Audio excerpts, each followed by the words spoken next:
ओम श्री गणेशाय नमः। दोस्तों आज मैं आपको जो बताने वाला हूँ, मैं आपको बताने वाला हूँ कि जून महीने में चंद्र ग्रहण भी आ रहा है और सूर्य ग्रहण भी आ रहा है।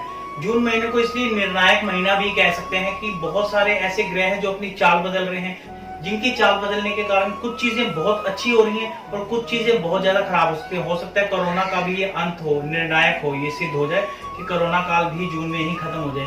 तो आज मैं आपको बताऊंगा कि चंद्र ग्रहण होने से किस पे क्या प्रभाव पड़ेगा और क्या प्रिकॉशन लेके आप कैसे छोटे छोटे, मैं आपको जो उपाय बताता हूँ बड़े ही आसान बताता हूँ, बहुत ही सरल बताता हूँ कि जिसे आप आराम से अपने घर में करके उसके जो दोष होते हैं उससे आप अपना बचाव कर सकते हैं। दोस्तों जैसा कि मैंने बताया कि जून 2020 में दो ग्रहण आ रहे हैं, एक आ रहा है चंद्र ग्रहण और एक आ रहा है सूर्य ग्रहण। चंद्र ग्रहण जो आ रहा है वो आ रहा है 5 जून को। 5 जून को जो चंद्र ग्रहण आ रहा है। अच्छा, इसमें जो मजे की बात ये है, मजे की बात कह लो या फिर ये कह लो कि थोड़ी सी दुविधा की बात है कि ये दोनों ही ग्रहण दो तिथियों में आ रहे हैं। दो तिथियों में ग्रहण, किसी भी ग्रहण का आना कि शुभ नहीं माना जाता है। इसमें बहुत ज्यादा थोड़ी दिक्कत वाली, समस्या वाली बात होती है। दोस्तों जो ग्रहण है ये आपका चंद्र ग्रहण की मैं आपको बात कर रहा हूँ। 5 जून 2020 रात को 11:16 5 जून 2020 रात को 11:16 में शुरू होगा और इसके खत्म होने की अवधि है 6 जून, यानी कि जो 12 बजे के बाद जो छठी तारीख लग जाती है, 6 जून रात 2:32। 6 जून रात 2:32 AM, 11:16 PM पे शुरू होगा, 5 तारीख को 2:32 AM पे खत्म होगा।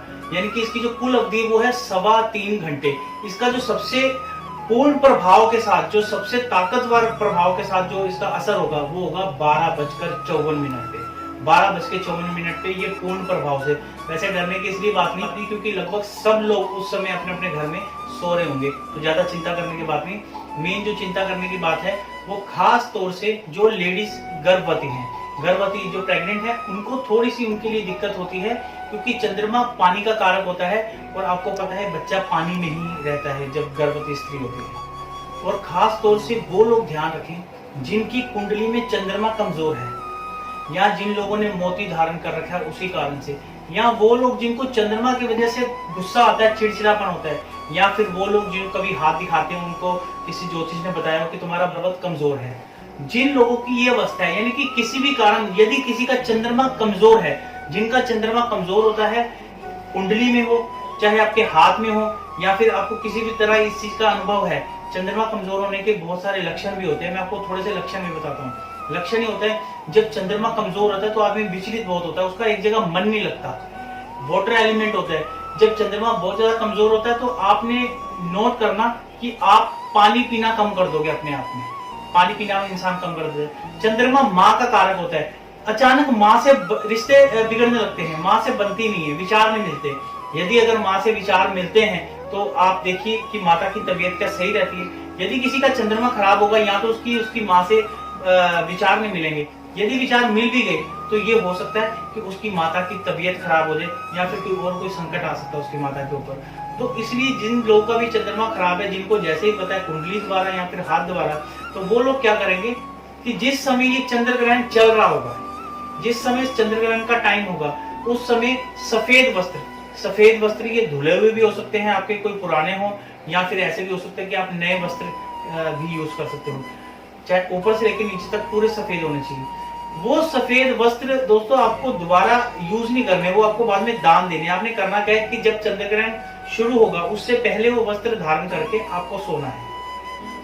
फिर जब आप सुबह उठेंगे वही वस्त्र पहन के, तो वो वस्त्र उतार के आपने उसको गर्म पानी से धोना है। गर्म पानी से धोने का कारण ये होता है क्योंकि जब कोई ग्रहण पड़ता है और ग्रहण की मुक्ति के लिए आप कोई भी चीज का उस समय कोई प्रयत्न करते हैं, उसका कोई यूज करते हैं, वो ग्रहण की दुष्प्रभावों से बचने के लिए, तो उस चीज के जो दोष के बैक्टीरिया होते हैं, बैक्टीरिया बहुत ज्यादा आ जाते हैं। बैक्टीरिया आने से होता क्या है कि अगर आप वही वस्त्र धारण करते हैं, यदि दोबारा आप धारण कर लेते हैं ऐसे, तो वो वस्त्र आपको इतने सारे भयंकर रोग दे सकते हैं।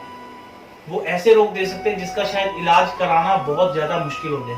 तो इसलिए उसको अगर आपने दान भी करना है तो दान करने से पहले उसको अच्छे से पहले गर्म पानी से आपको धोना पड़ेगा, धोकर उसको दान कर लें। तो ये चंद्र ग्रहण, ये थोड़ा बहुत आप अगर नियम फॉलो कर लें, ये बहुत छोटी छोटी मैंने बातें बताई हैं, तो ये छोटी छोटी बातों को अगर फॉलो करेंगे तो आपको बहुत बड़ी एक राहत फील होगी। जिन लोगों ने मोती पहना है उन लोगों के लिए थोड़ी सी राहत की बात है। तो आप ये भी कर सकते हैं कि चंद्र ग्रहण के समय आप अपने तकिए के नीचे जहां आप सोते हैं, तकिए के पास अपने कोई भी जल का स्रोत कोई भी रख के सो सकते हैं। वहां पे कोई ग्लास में हो, जग में हो, कोई मग में हो, किस तरह बाल्टी पानी की रख दो। पानी अगर आपके पास है तो आपका चंद्रमा उस समय मजबूती में रहता है। दोस्तों ये चंद्र ग्रहण वृश्चिक राशि में ज्येष्ठा नक्षत्र में लगेगा। जैसा कि मैंने आपको पहले ही बताया था, इसका बहुत ज्यादा कोई प्रभाव नहीं, ज्येष्ठा नक्षत्र में होने के कारण इसका बहुत ज्यादा प्रभाव नहीं है। दोस्तों विशेष बात एक और ध्यान रखनी है कि इससे 9 घंटे पहले सूतक लगेगा। सूतक लगेगा क्योंकि ये छाया ग्रह है। अच्छी बात यह है क्योंकि ये छाया ग्रह है, इसलिए इसका सूतक मान्य नहीं होता। दोस्तों जब सूर्य और चंद्रमा के बीच में जब पृथ्वी आती है तो पृथ्वी की परछाई से जब छाया ग्रह तब लगता है चंद्रमा पे। जब पृथ्वी की परछाई चंद्रमा पे पड़ती है उसको बोलते हैं छाया ग्रह। छाया ग्रह बहुत ज्यादा विशेष महत्व नहीं रखता, बहुत ज्यादा नुकसानदायक नहीं होता। कुछ छोटी छोटी सावधानियां होती हैं, जैसा कि मंदिर इस दौरान नहीं जाया जाता।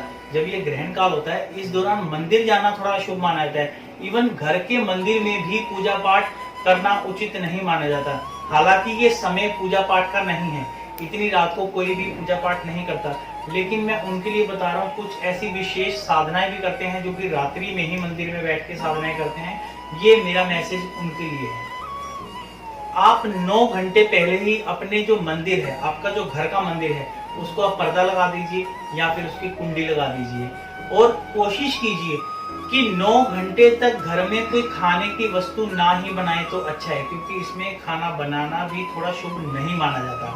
आप कोशिश करिए पहले से बना के रख दीजिए। अगर आपने खाना भी है तो पहले से जो खाना आपने बनाया है और उसमें आपको तुलसी का पत्ता डालना है, जिससे उस पर ग्रहण का प्रभाव नहीं पड़ता। आपको याद रखना है कि तुलसी का पत्ता आपको जो भी आपका भोजन बना उसमें डालना है।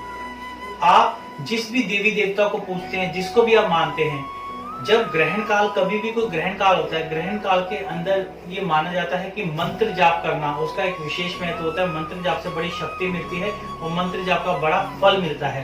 तो इसलिए जिस दौरान ग्रहण काल चल रहा हो उस दौरान आप कोई भी ऐसा मंत्र जिसमें आपकी निष्ठा है, जिसमें आप जो आपकी इष्ट है उसकी आप आराधना कर सकते हैं, उसका मन ही मन। लेकिन मंदिर में बैठ के नहीं, आप अपने बेड पे, जहाँ पे भी, सोफे पे बैठ के, जहाँ पे भी आप हैं वहीं आप मन ही मन उनकी आराधना कर सकते हैं। और दोस्तों एक लास्ट में आपको बताता जाऊं कि जब ग्रहण पूरा कंप्लीट हो जाता है, आप सुबह उठेंगे, नहाएंगे, धोएंगे, एक चीज का विशेष ध्यान रखना है आपको इस चीज का। जब भी कोई भी ग्रहण आता है, कोई भी किसी भी तरह का, कोई भी सूर्य ग्रहण हो, चंद्र ग्रहण हो, छाया ग्रहण हो, कुछ भी हो, तो उस दौरान, उसके बाद जब वो खत्म हो जाता है, उसका समय कंप्लीट हो जाता है, उसके बाद आपको अपने घर में गंगा जल का छींटा लगाना है। पूरे घर में अंदर से लगाते हुए बाहर की तरफ जाना है, जिससे किसी भी तरह की कोई भी नेगेटिव, क्योंकि जब भी कोई ग्रहण लगता है, ग्रहण बैक्टीरिया पैदा करता है। बैक्टीरिया जो कि रोग, बाद में रोग उससे पैदा होते हैं। यदि आप गंगा जल का छिड़काव कर देते हैं तो उससे सब चीजें, जो नेगेटिविटी, बैक्टीरिया, वो सब आपके घर से आउट हो जाता है। इनफैक्ट वो खत्म ही हो जाता है। ऐसा नहीं कि आपके घर से जाके किसी और के घर चला जाए, ये बिल्कुल नहीं है, वो खत्म ही हो जाता है, उसका प्रभाव बिल्कुल खत्म हो जाता है। तो इसी के साथ दोस्तों आप मुझे दीजिए इजाजत। मुझे लगता है आपको